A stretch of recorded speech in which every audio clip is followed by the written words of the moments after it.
It's a terrible feeling to not being able to understand something. My first year in South Africa as a 14-year-old, we got there about 3/4 of the way through with the school year, and the final exams were coming up, and the final exams were worth 50% of your grade, and they covered the whole entire year of work. Most of them learned by rote memory, and so you're supposed to just memorize all the answers, and there you'd have it. Well, guess what? I didn't know all the answers, and so I failed to that grade. It was close, but I failed nevertheless. And being in different countries, you do not understand necessarily the language, so you don't understand. One of the classes they put me in that first year was an advanced French class.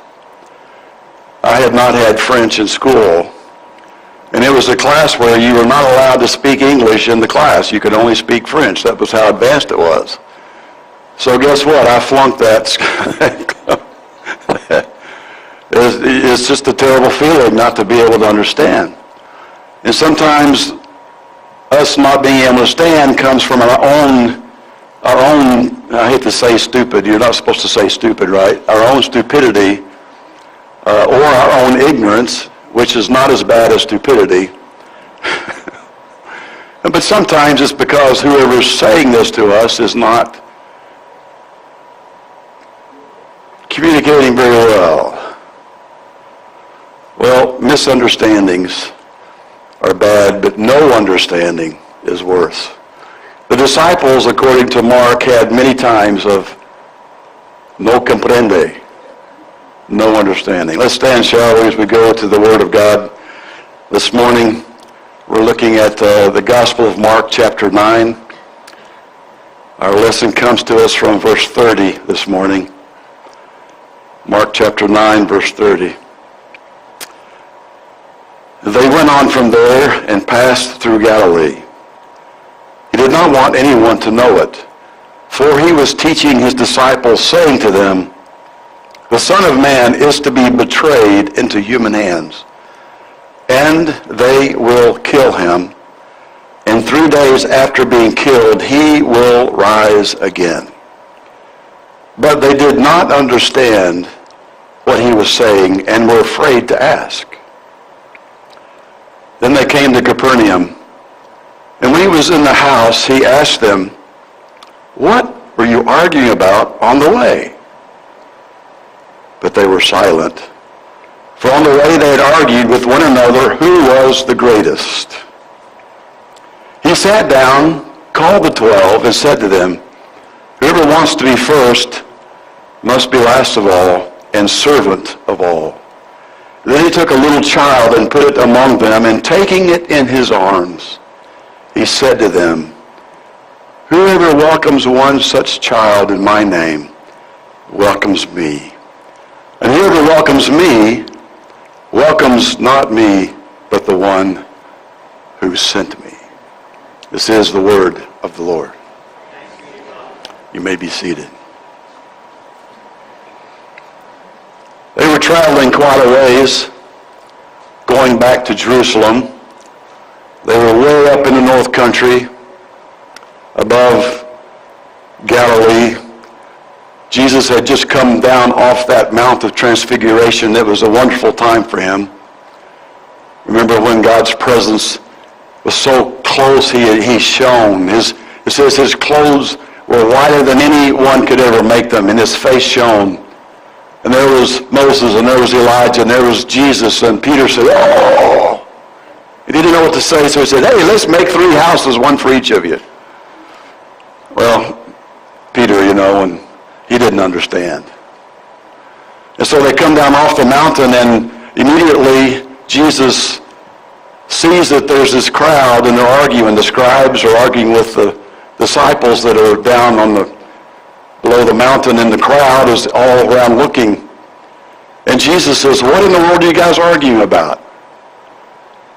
And the disciples said, "Well, this man brought this child to us, but we couldn't deliver it from this evil that was around the child." They couldn't do it, and they didn't know why. They didn't understand. And Jesus finally told them, this kind only comes out through prayer and fasting.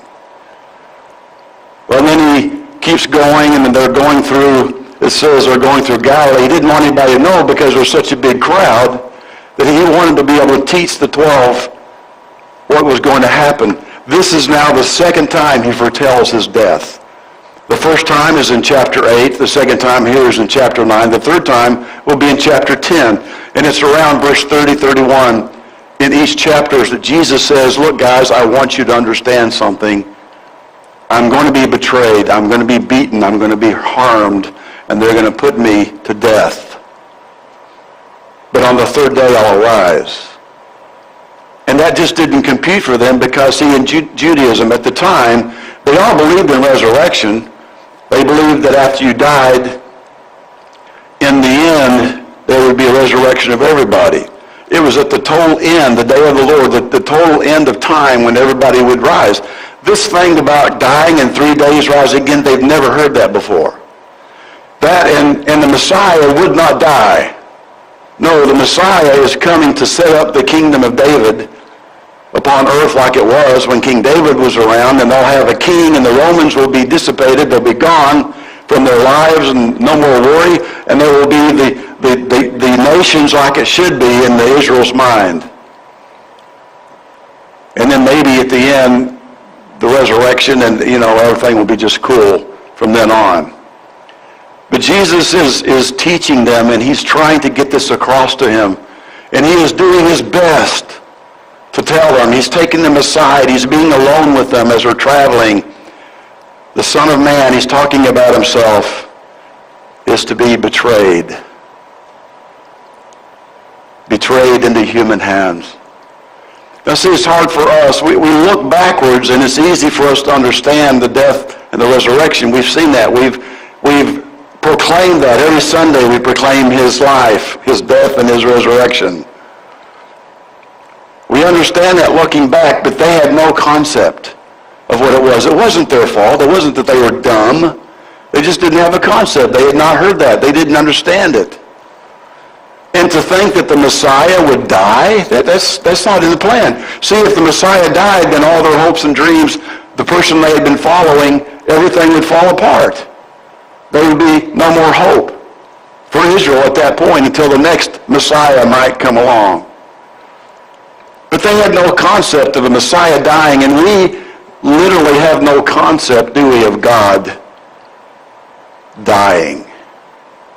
God, the everlasting God, who's always been and always will be and is now, dying.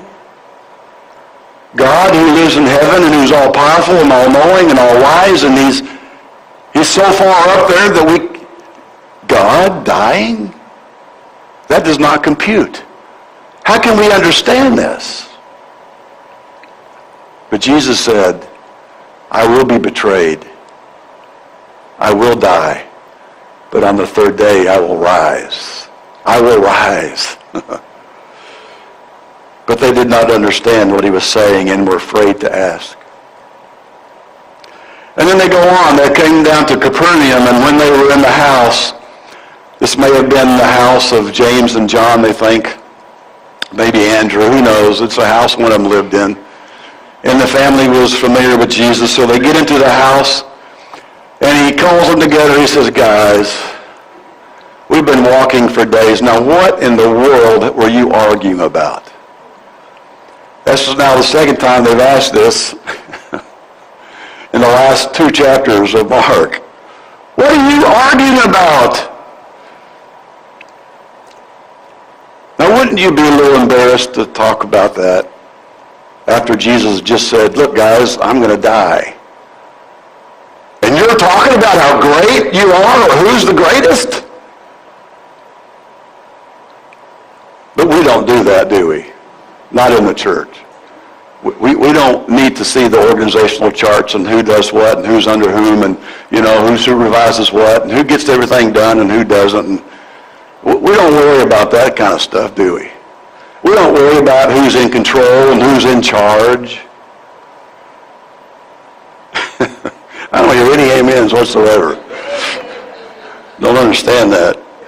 I just don't understand it. but they were silent. I wonder what we would say if Jesus said the same thing to us today, ask us the same thing. What were you arguing about? What's on your mind? What are you discussing? What is it that captures your attention so much that you're not talking about Jesus? You're not talking about God. You're not talking about how to witness and how to win the lost and how to get out there. What is it that we discuss that is so important that we takes our minds and our focus off of Jesus? I don't understand. Jesus didn't understand how they could not understand. He sat them down, called the 12, and said to them, "Whoever wants to be first must be last of all and servant of all." You see, the reason the world does not understand this is because it's totally against our culture, our norm. It's totally against what we've been taught. You know, we've been taught that to get ahead, you have to surge past others. You have to climb on top of them to climb the ladder of success. Sometimes you have to knock them down off the ladder so you can pass them. Sometimes you have to ignore them. Sometimes you have to destroy them before you can get ahead. That's the way our culture thinks. To be ahead, you got to be the boss. You got to be stronger. You got to be meaner. You got to be quicker. You got to be wiser. You got to be more powerful. And you got to make the decisions. And it doesn't matter what happens to everybody else. You gotta. I'm not even from Jersey, and I'm saying you gotta. I don't say it like they do, though, do I? Salty how they say it. How you doing? You got that one down.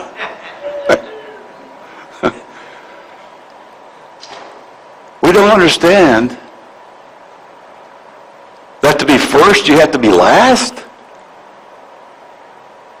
We don't understand that to be in first place, you're not afraid to lose. In fact, Jesus said, if you're last, you will be first.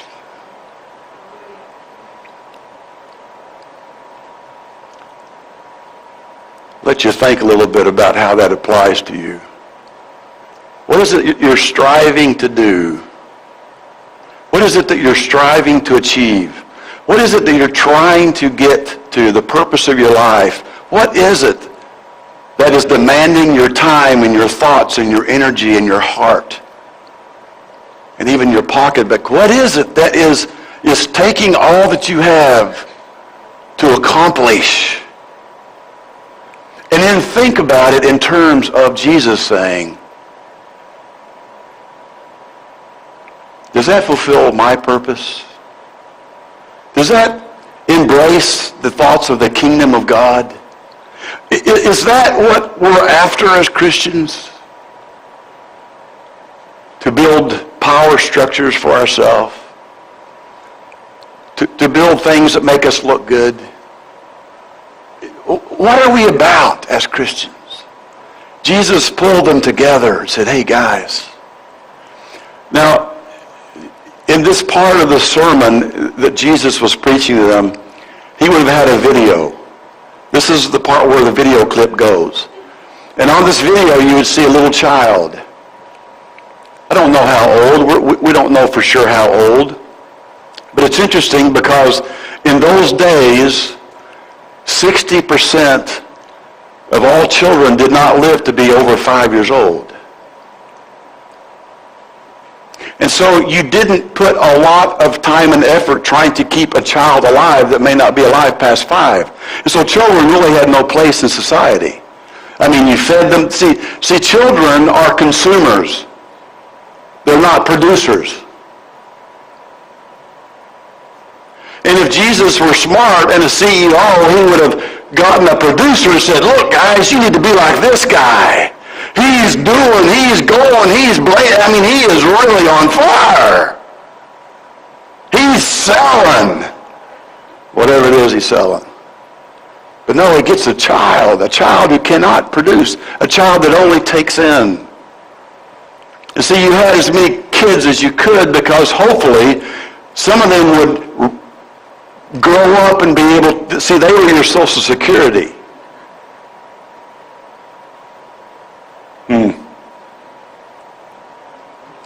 definitely wouldn't put a young child before you and tell the disciples, look, guys, I want you to be like this young child.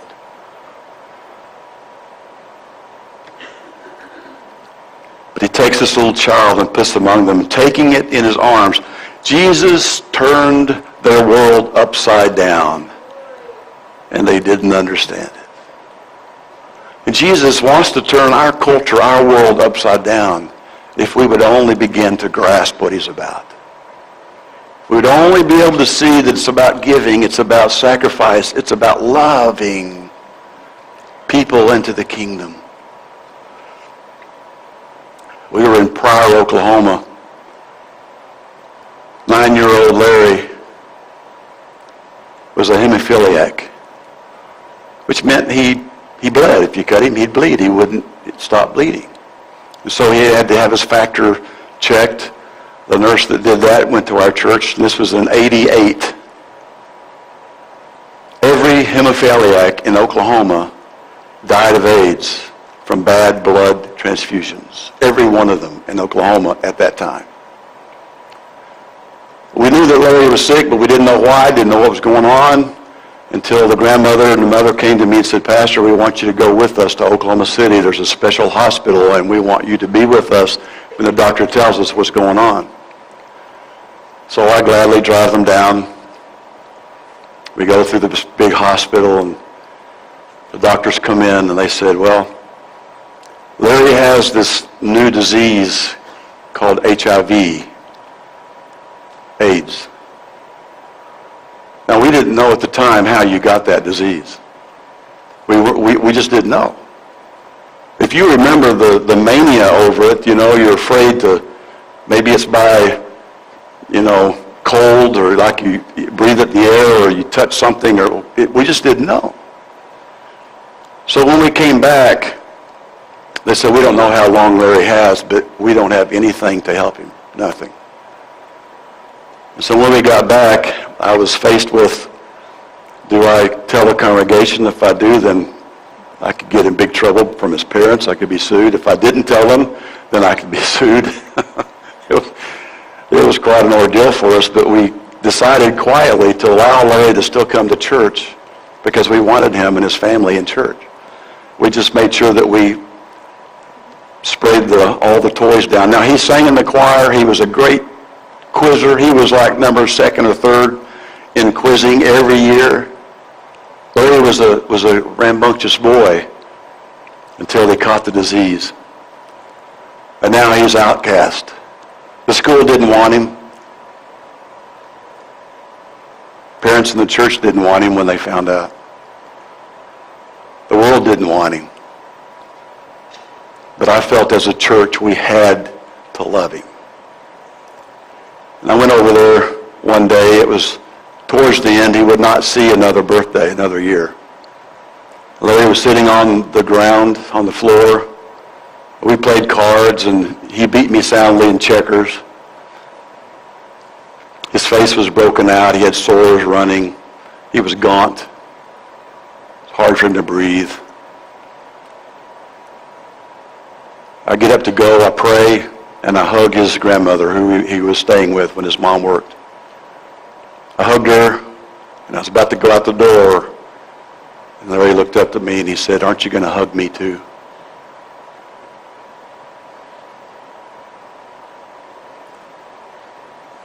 And I see our children, and I see the kids around, and I see the nobodies in our town. And I hear in my mind the echo of Larry, aren't you going to hug me too? Oh, they can't produce. They're not going to help in tithe and offerings. They're bringing their friends. They're consumers. We feed them donuts and coffee. We feed them pizza. Well, Carol and Austin feed them pizza on Wednesday night. Jesus set a little child before them, and then he took the child in his arms. And you'll see just after this story that people were bringing their children to Jesus. Jesus made the child worthwhile. He made the child an individual with importance. He made the child important.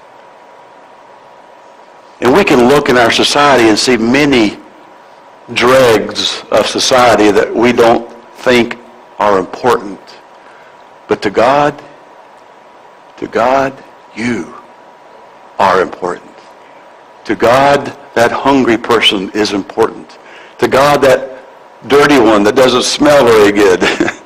Bev has one in her class at school. He came here Wednesday. That's right. It's amazing who's starting to show up at church here from schools. It's just amazing what God's doing. But God wants to turn this value system upside down. Where we may think that person's not valuable, that person's not valuable, that person's not worth anything. No, Jesus said, no, I'm going to die. I'm going to be betrayed. I'm going to be hung on a cross. I'm going to be humiliated.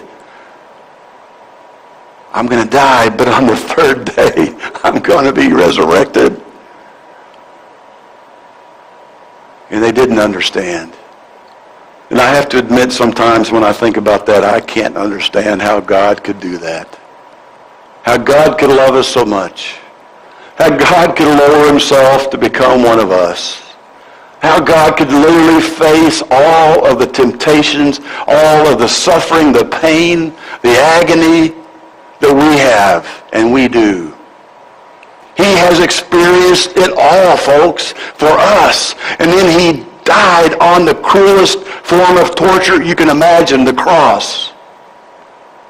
Beaten, humiliated, spat upon, hit, crown of thorns, the whole thing. And he died.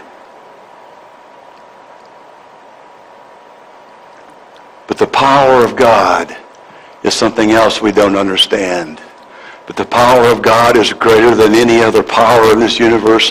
The power of God would not allow Jesus to be in the tomb. The power of God would not allow the Son of God to remain dead. But on that third day, the stone was rolled away, and Jesus came forth, and he rose from the dead. And that same power is available to us if we will follow him and trust him.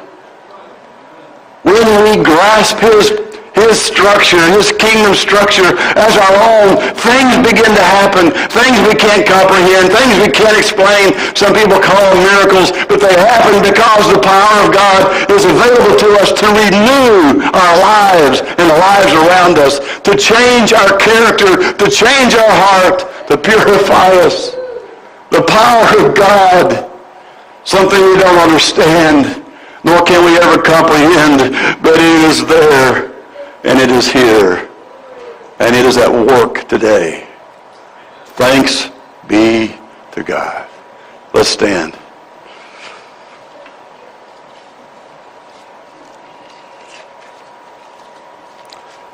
Well, little Larry was there on the floor.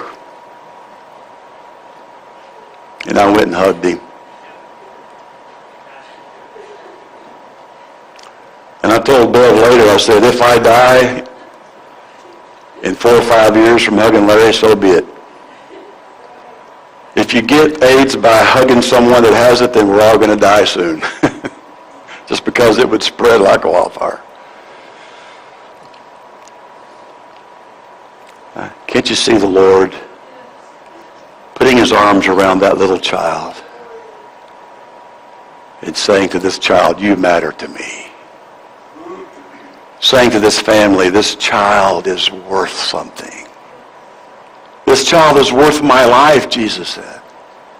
And you are that child. I'm that child. Lord, we're grateful for the lessons that you taught when you were on this world, on this earth. We're grateful, Lord, even though we can't comprehend it, how we don't understand it, how you could enter our lives by faith.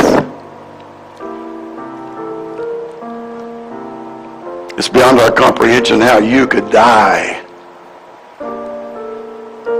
But on that third day, you arose. You